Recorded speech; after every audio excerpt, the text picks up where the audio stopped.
बिस्मिल्लाहिर्रहमानिर्रहीम। शुरू अल्लाह के नाम से जो बड़ा मेहरबान नहायत रहम करने वाला है। अस्सलाम वालेकुम रहमतुल्लाहि व बरकातुहू। 27 रमज़ानुल मुबारक शब कदर की रात।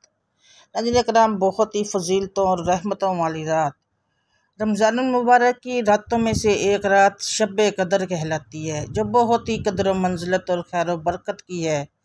इसी रात को अल्लाह ताला ने 1000 महीनों से अफजल करार दिया है। 1000 महीने के 83 बरस 4 माह बनते हैं।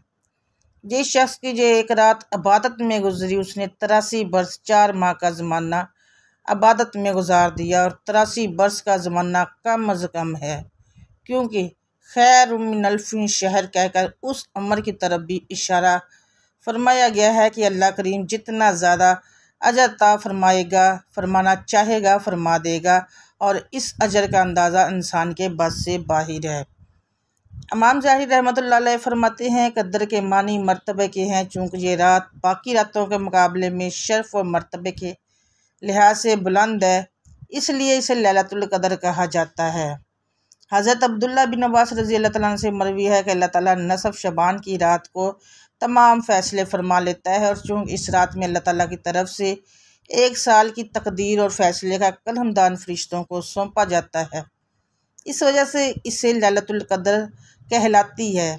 इस रात को कदर के नाम से तबीर करने की वजह ये भी बयान की जाती है कि इस रात में अल्लाह ताला ने अपनी काबिल कदर किताब काबिल कदर रहमत के लिए साहब कदर रसूल की मार्फत नाजिल फरमाई, और यही वजह है कि इस सूरत में लफ्ज़ कदर 3 दफ़ा आया है। कदर का मानी तंगी का भी आता है। इस मानी के लिहाज से इसे कदर वाली कहने की वजह यह है कि इस रात आसमान से फर्श ज़मीन पर इतनी कसरत के साथ फरिश्तों का नज़ुल होता है कि ज़मीन तंग हो जाती है। इमाम अबू बकर अल-वराक कदर कहने की वजह बयान करते हुए कहते हैं कि ये रात इबादत करने वाले को साहब कदर बना देती है, अगरचे वो पहले इस लायक नहीं था। उसके हसूल के लिए सबसे अहम सबब नबी अकरम सल्लल्लाहु अलैहि वसल्लम उस उम्मत पर शफ़क़त और आप सल्लल्लाहु अलैहि वसल्लम की गमख्वारी है। ये रात हमें क्यों अता हुई? मौलाना इमाम मालिक में है कि जब रसूलुल्लाह सल्लल्लाहु अलैहि वसल्लम को साबका लोगों की उम्रों पर आगाह फरमाया गया, तो आप सल्लल्लाहु अलैहि वसल्लम ने उनके मुकाबले में अपनी उम्मत के लोगों की उम्र को देखते हुए ये ख्याल फरमाया कि मेरी उम्मत के लोग इतनी कम उम्र में साबका उम्मतों के बराबर अमल कैसे कर सकेंगे। तो आप सल्लल्लाहु अलैहि वसल्लम को लैलतुल कदर अता फरमाई, जो 1000 महीने से अफजल है। लैलतुल कदर की तायद हज़रत इब्ने अब्बास रज़ी अल्लाह तआला से मनकूल रवायत से भी होती है। कहा, आप सल्लल्लाहु अलैहि वसल्लम की बारगाह अक़दस में बनी इसराइल के एक ऐसे शख्स का तज़किरा किया गया जिसने 1000 माह तक अल्लाह ताला की राह में जहाद किया था। तो आप सल्लल्लाहु अलैहि वसल्लम ने उस पर ताज्जुब का इजहार फरमाया और अपनी उम्मत के लिए आरजू करते हुए जब ये दुआ की कि ए मेरे रब, ए मेरी उम्मत के लोगों की उम्रें कम होने की वजह से नेक अमाल भी कम होंगे, तो उस पर अल्लाह ताला ने शब कदर अनायत फरमाई। एक रवायत में ये भी है कि एक मरतबा नबी अकरम सल्लल्लाहु अलैहि वसल्लम ने शब कदर अनायत फरमाई, और एक रवायत में ये भी है कि एक मरतबा नबी अकरम सल्लल्लाहु अलैहि वसल्लम सहाबा कराम अलैहिस्सलाम के सामने मुख्तलिफ शख्सियात हज़रत अय्यूब अलैहिस्सलाम, हज़रत ज़करिया अलैहिस्सलाम, हज़रत जोशी का तज़किरा करते हुए फरमाया कि इन हज़रात ने 80 साल अल्लाह ताला की इबादत की है और पलक झपके के बराबर भी अल्लाह ताला की नाफरमानी नहीं की। सहाबा कराम को इन बुजुर्ग हस्तियों पर रश्क आया। इमाम कर्तबी लिखते हैं कि इसी वक्त जिब्राईल अलैहिस्सलाम की बारगाह अक़दस में हाजिर हुए और अर्ज़ किया, ए नबी मोहतरम, आपकी उम्मत के लोग इन साबका लोगों की 80 साल इबादत पर रश्क कर रहे हैं, तो आपके रब ने आपको इससे बेहतर अता फरमा दिया है। और फिर सूरतुल कदर की तलावत की। उस पर रसूलुल्लाह सल्लल्लाहु अलैहि वसल्लम का चेहरा अक़दस फ़र्ते मसरत से चमक उठा। हज़रत मोहम्मद मुस्तफ़ा सल्लल्लाहु अलैहि वसल्लम के तफ़ैल ये करम फरमाया कि इस उम्मत को लैलतुल कदर अनायत फरमा दी और इसकी इबादत को 80 नहीं बल्कि 83 साल 4 माह से बढ़कर करार दिया। उम्मत मोहम्मदी की जो खसूसियत है, लैलतुल क़द्र फ़क़त आप सल्लल्लाहु अलैहि वसल्लम की उम्मत की खसूसियत है। इमाम जलालुद्दीन सेवती हज़रत अनस रज़ियल्लाहु से नकल करते हैं कि रसूल खुदा सल्लल्लाहु अलैहि वसल्लम ने फरमाया, यह मुक़द्दस रात अल्लाह ताला ने फ़क़त मेरी उम्मत को अता फ़रमाई है। उम्मतों में से ये शर्फ़ किसी को भी नहीं मिला।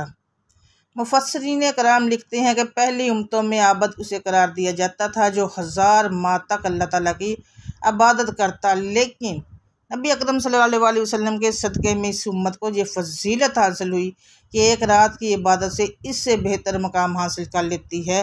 साबका उम्मतों का आबद वो शख्स होता जो 1000 माह तक अल्लाह ताला की इबादत करता था, लेकिन उसके मुकाबले में अल्लाह ताला ने उस उम्मत के अफराद को जो शब कदर अता कर दी, जिसकी इबादत इस 1000 माह से बेहतर करार दी गई है।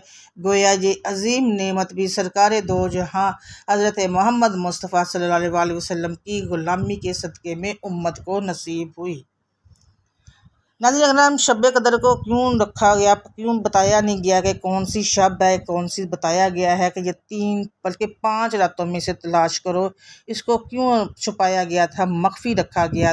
क्योंकि ये बहुत इतनी अहम बात थी कि रात के मख्फी होने की मतअद्दिद हिकमतें भी बयान की गई हैं। इनमें से चंद मैं आप लोगों को बता देती हूँ। मगर एक अहम मख्फी मुरस्सम आज़म जुम्मा के रोज़ कबूलियत दुआ की घड़ी की तरह इस रात को भी मख्फी रखा गया है। अगर इसे मख्फी ना रखा जाता तो अमल की राह मसदूद हो जाती और इसी रात के अमल पर इक्तफा कर लिया जाता। ज़ौक़ इबादत में दुआम की खातर उसको अश्कार नहीं किया। अगर किसी मजबूरी की वजह से किसी इंसान की वो रात रह जाती है तो शायद उसके सदमे का ज़ाला मुमकिन ना होता। अल्लाह ताला को चूँकि अपने बंदों की रात के औकात में जागना और बेदार रहना महबूब है, इसलिए रात मुतय्यन ना फरमाई ताकि इसकी तलाश में और रातें भी जागी इबादत में गुजारें हम लोग।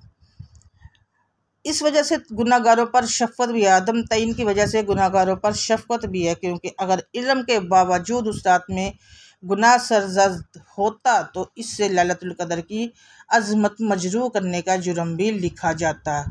तो आप लोगों ने इस रात में जो तस्बीह पढ़नी है वो मैं आप लोगों को बता देती हूँ। इससे आपको बहुत फ़ायदा मिलेगा। अल्लाह ताला आपको लाखों करोड़ों अल्लाह ताला को आपकी जितनी भी आज तक की तो भी इबादत आपने रमज़ान मुबारक में की, अल्लाह ताला अपनी पाक बारगाह में हम सब पर कबूल व मंजूर फरमाए। पढ़ने पढ़ाने में लिखने में जो भी गलतियाँ अल्लाह ताला कबूल में। नाज़रीन अगर आज की रात आपने जो नफल अदा करने हैं वो तो करने ही करने हैं। उसके अलावा अगर आप लोग वहीं पे बैठ के एक तस्बीह कर लें, 2 तस्बीह कर लें, 4 तस्बीह कर लें, वो आपकी मर्ज़ी है। मैं आप लोगों को बता देती हूँ इस तस्बीह की बहुत ज़्यादा फजीलत है। मैं ज़्यादा लंबा चौड़ा वजीफ़ा नहीं बताऊँगी क्योंकि और नवाफल भी आप लोगों ने पढ़ने होते हैं। तो आप लोगों ने क्या करना है, आप लोगों ने इस रात में ये 1 तस्बीह या 2 तस्बीह या 3 तस्बीह या 4 तस्बीह, वो आपकी हिम्मत है, कम से कम आप लोगों 5 तस्बीह कर सकते हैं।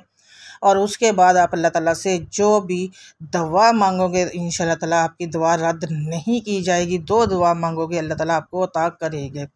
सबसे पहले आप लोगों ने 11 बार दुरूद पाक पढ़ना है और दुरूद इब्राहीम पढ़ना है। दुरूद इब्राहीम पढ़ने के बाद आप लोगों ने ये 2 तस्बीह मैंने बताई है, ला इलाहा इल्ला अंता सुबहानका इन्नी कुन्तु मिनल ज़ालिमीन, इसकी आप लोग करेंगे 1 तस्बीह। उसके बाद 2 तस्बीह, 3 तस्बीह, वो आप लोगों की मर्ज़ी है कितना ज़्यादा आप इसको पढ़ सकते हैं। कम से कम मैंने बताया 5 तस्बीह कर लीजिएगा। ये तस्बीह करने के बाद ला इलाहा इल्ला अंता सुबहानका इन्नी कुन्तु मिनल ज़ालिमीन, इसको पढ़ना है। उसके बाद आप लोगों ने शब कदर की जो दुआ है उसकी 1 तस्बीह करनी है, अल्लाहुम्मा इन्नका अफ़ू तुहिब्बुल वाली।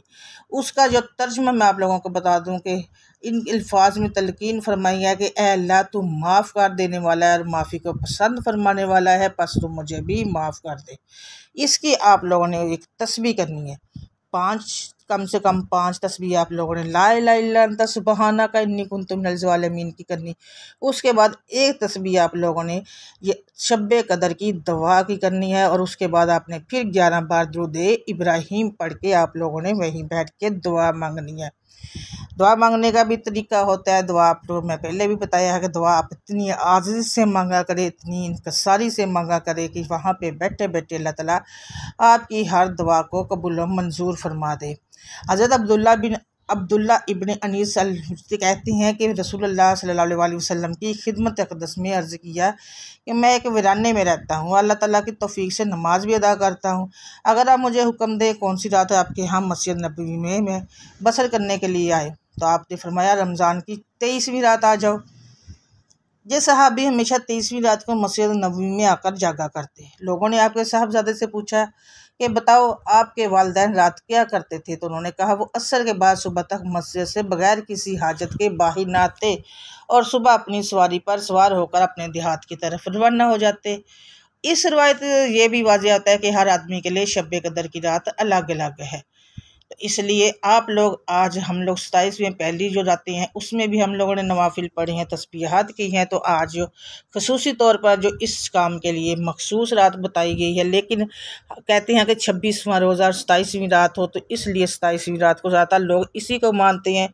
तो आप लोग आज ये तस्बीह करेंगे, नवाफिल जो बताए गए हैं मैंने एक वीडियो में, आप वो वीडियो को देख सकते हैं, उसको पढ़ेंगे। सलातो तस्बीह पढ़ सकते हैं तो वो भी ज़रूर पढ़िएगा। उसके बाद आप लोगों ने जो क्या करना है कि आप लोगों ने ला इलाहा इल्ला अंता सुबहानक अन्नी कुन्तु मिनल ज़ालिमीन की कम से कम 5 तस्बीह करनी है। 5 तस्बीह करने के बाद एक तस्बीह आप लोगों ने लैलतुल कदर शब कदर की जो एक तस्बीह है जो हज़रत आयशा से मंसूब है, आप लोगों ने एक तस्बीह वो करके उसके बाद आप लोगों ने दुआ मांगनी है। तो इंशाल्लाह उसके बाद आप लोग अल्लाह ताला की बारगाह से जो जो मांगोगे, जिस जिस मकसद के लिए आप पढ़ोगे, हाजत के लिए पढ़ोगे, अल्लाह ताला अपनी पाक बारगाह में वो कबूल ज़रूर करेंगे और आपकी हर दुआ पे कुन फरमाएंगे। वैसे भी बोला गया है, बताया गया है, कुरान पाक में है कि रमज़ान के वक्त और अफ्तारी के वक्त और रमज़ान में हमारी दुआएं रद्द नहीं होती। हम अल्लाह से जो मांगते हैं हमें मिल जाता है, अल्लाह अता कर देता है। और ख़ास तौर पर सहरी और अफ्तारी के वक्त हम लोग जो अल्लाह से मांगते हैं वो मिल जाता है। ये जो रात है, इस रात में भी हम लोग जो अल्लाह से मांगेंगे, जो जिस जिस चीज़ की ख्वाहिश करेंगे, जो जो अपने मकसद के लिए परेशान है, कोई कारोबार की वजह से परेशान है, कोई बच्चे बच्चियों की वजह से परेशान है, कोई घर के मसले मसाइल की वजह से परेशान है, कोई बीमारियों को लेकर परेशान, तो आज इन तमाम मसले मसाइलों के हल के लिए अल्लाह ताला ने एक रात दी है और आप लोगों को इस रात की इबादत का सवाब भी मिल जाएगा और आपकी मुश्किलात, परेशानियाँ, दुख तकलीफ़ सब ख़त्म भी हो जाएंगे। आप लोगों ने ख़ुसूसी तौर पर दुआ करनी है। दुआ में आप लोगों ने उम्मत मुस्लिमा के लिए भी दुआ करनी है और उसके बाद बिलखसूस आपने अपने और अपनी फैमिली के लिए ज़रूर दुआ करनी है। मेरी दुआ है कि अल्लाह ताला हम सब के सगीरा कबीरा गुनाहों को माफ़ कर दे। इस रमज़ानुल मुबारक के सदके जानने अनजाने में जो भी गुनाह हो चुके हैं, किसी को दुख पहुँचाया, किसी को तकलीफ़ दी, अल्लाह ताला अपनी रहमत के सदके हम सब को वो माफ़ फरमा दे। और जो भी हम सब से ख़ताएँ हो चुकी हैं, हम उनसे अब रमज़ानुल मुबारक का अगर हक अदा नहीं हुआ है, अल्लाह ताला जो भी हमारी टूटी फूटी इबादतें की हैं हम लोगों ने, अल्लाह ताला उनको कबूल मंजूर फरमाना।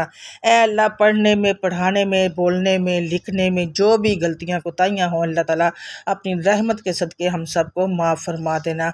हमारे सगीरा कबीरा गुनाहों को माफ़ फरमा देना।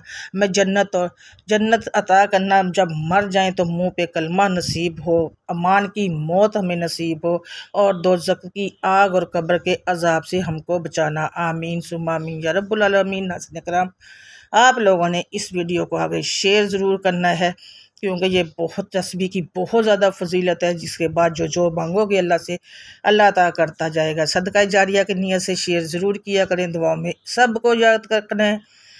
बिलखसूस आप लोगों ने मेरे लिए भी दुआ करनी है। अल्हम्दुलिल्लाह मैं सब के लिए बिलखसूस खसूसी दुआ कल जुम्मे को की जाएगी, तो इंशाल्लाह उस दुआ में आप सब के लिए खसूसी दुआ की जाएगी।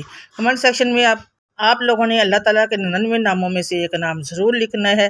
रिज़्क़ में बरकत के लिए वीडियो को लाइक करना है, चैनल को सब्सक्राइब करना है और सब ने आगे इसको शेयर भी करना है ग्रुप्स में, फैमिली, फ्रेंड्स और रिलेटिव में।